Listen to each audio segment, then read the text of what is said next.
Министър Белчев, съпруга на Мара Белчева, е известен с това, че после има дълго съжителство с поета Пенчо Славейков, син.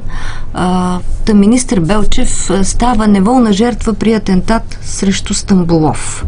Ние обаче днес в архивите разказват, ще се върнем към него време, за да разберем от Толя Чорбаджиева как в Русенската община са реагирали на смъртта на тази видна личност.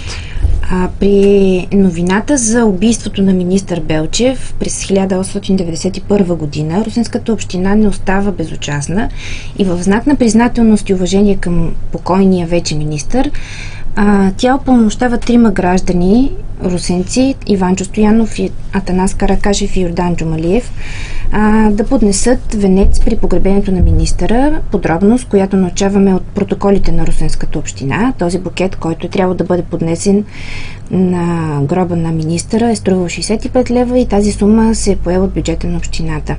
А за да дадем повече информация по този случай, трябва да кажем, че убитият е министър на финансите в правителството на Стефан Стамболов, като странното при него е, че той съчетава финансите и поезията, като е може би единственият ми финансов министър, който се е занимавал и с литература. Убийството на министър Белчев е един от знаковите атентати в българската история, въпреки че той не е влиятелна личност, също като Алеко Константинов е застрелян по погрешка. Атентата обаче става знаков поради факта, че замисъл му наистина е насочен към министър-председател, в случая Стамболов. При последвалия процес са арестувани около 250 души, политически противници на Стамболов, и са издадени 4 смъртни присъди. Като подбудител е осъден и невинният Петко Каравелов. В последствие той е затворен в Черната джамия в София, но е уневинен.